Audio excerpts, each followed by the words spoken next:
नमस्कार दोस्तों।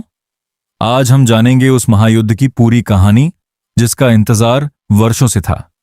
यह केवल दो व्यक्तियों का युद्ध नहीं था, बल्कि धर्म और अधर्म, सत्य और अहंकार के बीच अंतिम संघर्ष था।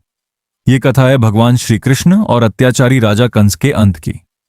बहुत समय पहले मथुरा पर राजा उग्रसेन का शासन था। उनकी प्रजा सुखी और समृद्ध थी, लेकिन उनका पुत्र कंस अत्यंत बलवान होने के साथ साथ घमंडी और क्रूर भी था। धीरे धीरे उसके मन में सत्ता का लालच बढ़ने लगा। उसने अपने ही पिता उग्रसेन को बंदी बनाकर मथुरा का सिंहासन छीन लिया और स्वयं राजा बन बैठा। कंस के अत्याचार दिन प्रतिदिन बढ़ते गए। साधु संत, ब्राह्मण और निर्दोष प्रजा उसके भय में जीने लगे। कोई भी उसके विरुद्ध बोलने का साहस नहीं करता था। इसी समय कंस की प्रिय बहन देवकी का विवाह वीर और धर्मात्मा वसुदेव के साथ हुआ। विवाह के बाद कंस स्वयं अपनी बहन की विदाई के लिए रथ चला रहा था।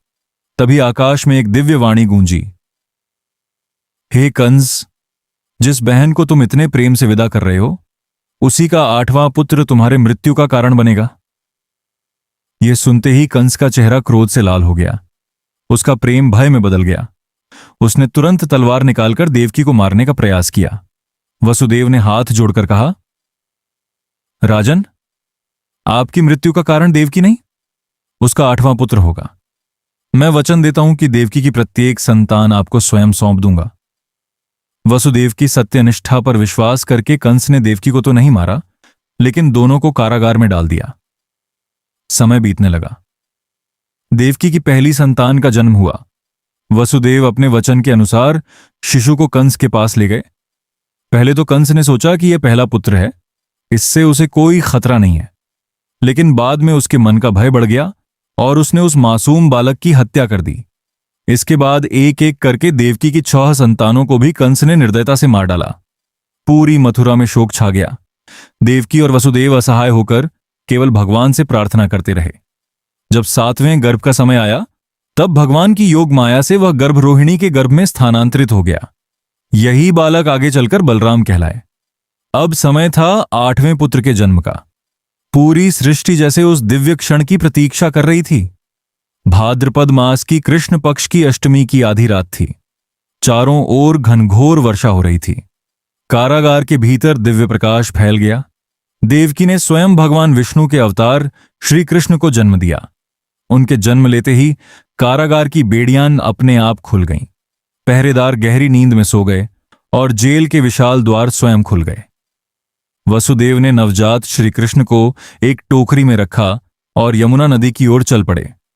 तेज वर्षा हो रही थी, लेकिन शेष नाग ने अपने फनों से बालक श्री कृष्ण की रक्षा की। यमुना नदी भी उनके चरणों का स्पर्श पाकर शांत हो गई और वसुदेव सुरक्षित गोकुल पहुंच गए। गोकुल में नंद बाबा और यशोदा के घर उसी रात एक कन्या ने जन्म लिया था। वसुदेव ने दोनों बच्चों की अदला बदली की और श्री कृष्ण को वहीं छोड़कर कन्या को लेकर वापस कारागार लौट आए। सुबह होते ही कंस को 8वीं संतान के जन्म का समाचार मिला। वह तुरंत कारागार पहुंचा। उसने उस नवजात कन्या को भी मारने की कोशिश की, लेकिन वह उसके हाथ से छूटकर आकाश में प्रकट हुई और बोली, हे कंस, तेरा काल जन्म ले चुका है। वह सुरक्षित स्थान पर पहुंच चुका है। अब तेरा अंत निश्चित है। यह सुनकर कंस भय और क्रोध से कांप उठा।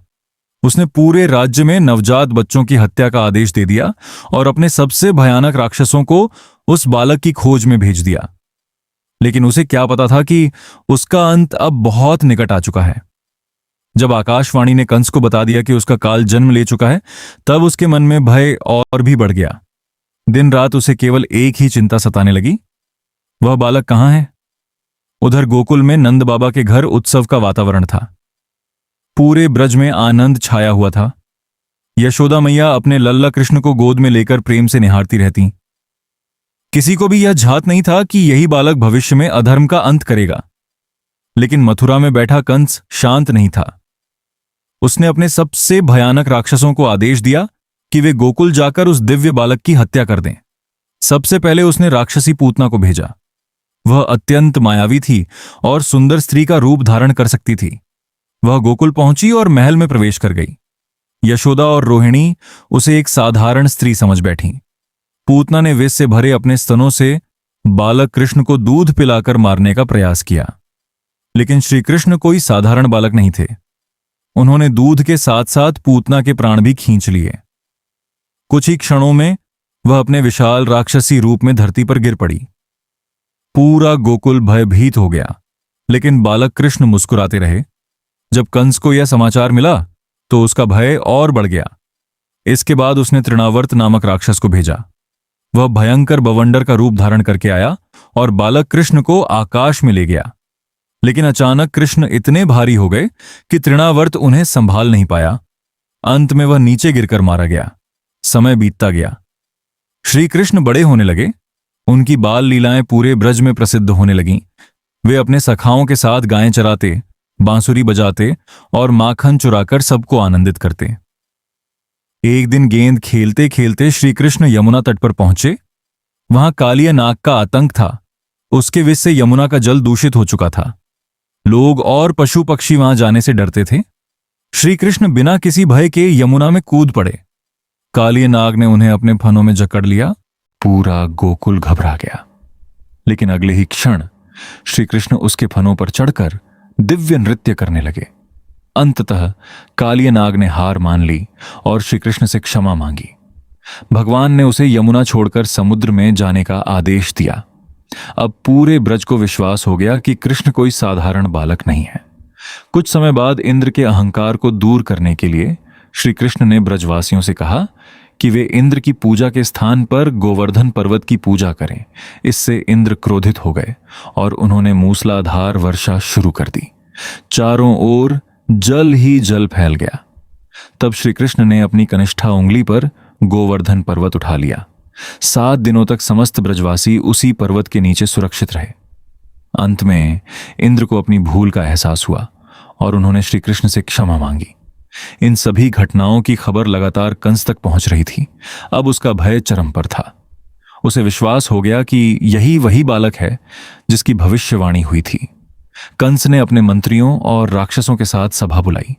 उसने कहा, यदि कृष्ण जीवित रहा तो मेरा अंत निश्चित है। अब उसे किसी भी कीमत पर मथुरा बुलाना होगा। तब कंस ने एक नई योजना बनाई।